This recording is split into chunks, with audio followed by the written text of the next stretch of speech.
How is it possible that someone could mess up something as simple as meditation? Let me assure you, if someone can mess up eating or sleeping or even drinking, you could mess this up too. So let's just walk through it briefly. In one of my last videos, I carefully explain how all you have to do is sit down, close your eyes, make sure you're sitting in a good posture position with your head floating on all your stuff, and then you introduce the mantra whenever it fits. Now, I wasn't very clear on the whenever it fits part, was I? Let's take that up now, shall we? You can look for any kind of a lull or any kind of pause, or even just scream it out amongst the various voices of your mind as it thinks. But the important thing to know, if you go with the analogy of you versus the classroom, there is no versus. You're the visitor. The classroom is supposed to be there. Your thoughts are there because, for whatever reason, you're trying to solve those problems. Now, don't get me wrong, I get that the brain is sort of a pattern-finding, problem-solving machine. It goes around looking for things to be afraid of and then trying to figure out ways to make sure you're less afraid of them. Sometimes it's deliberate. You actually go out and watch a horror film so you can get a lot more feelings of problems. Sometimes you get puzzle books where you solve those problems. But wherever you look on the whole spectrum, this is kind of what your brain does. Can you see that trying to use your mantra to shut them up is sort of the wrong way to go? Your classroom, representing your thoughts, trying to explain themselves to you, they're your friends. They mean to be your friends. Some of them might get you pretty upset, but can you see? Your thoughts are not the problem. Say I talked to my doctor, the results came back, and I find out that I'm going to die within the next week from horrible organ complications. I get pretty upset.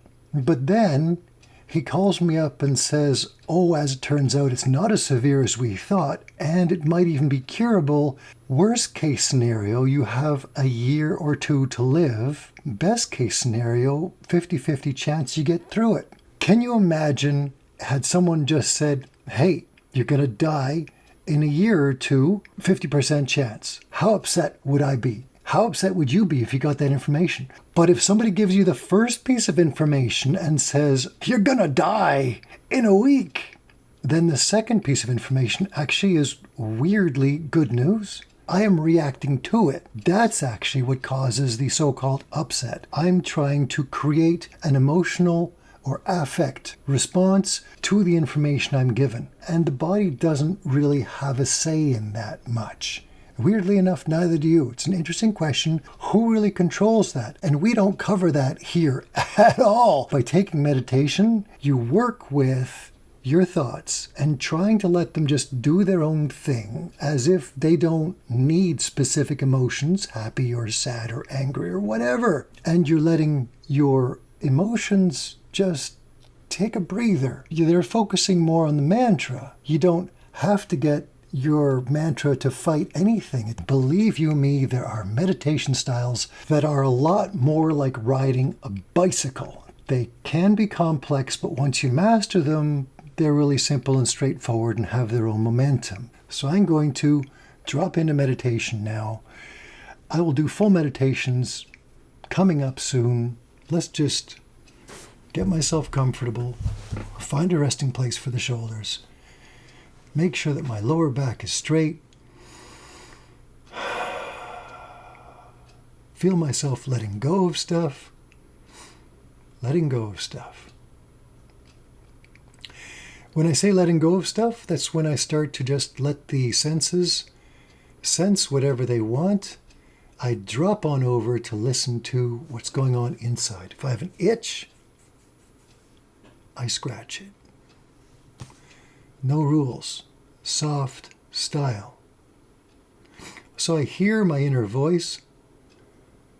Things are going on well. Oh, I make note of the fact I can hear an airplane flying by. I'm in a high traffic zone. And this is it. I feel the relaxation kicking in.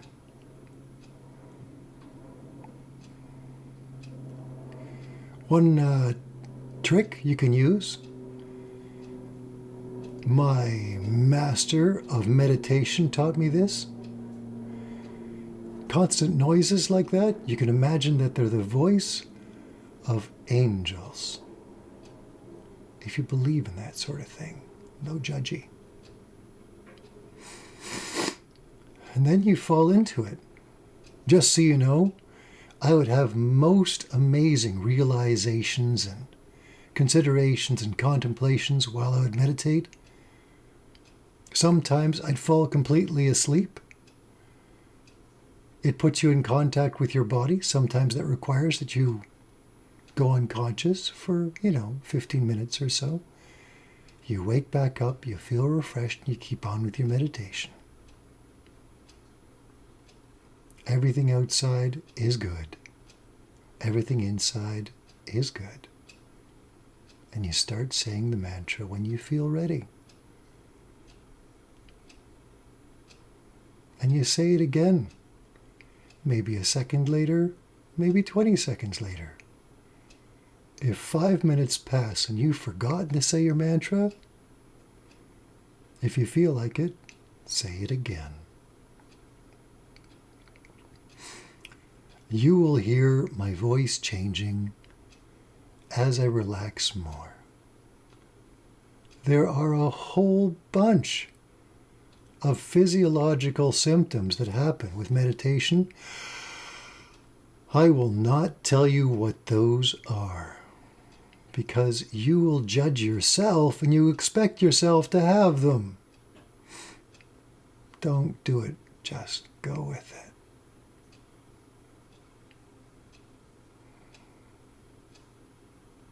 Did you see that? I said the mantra again. Oh, yes. You'll notice my breathing is becoming lighter and more rare. It's becoming harder for me to talk because I have less interest in doing that kind of seemingly heavy exertion. I drop into this.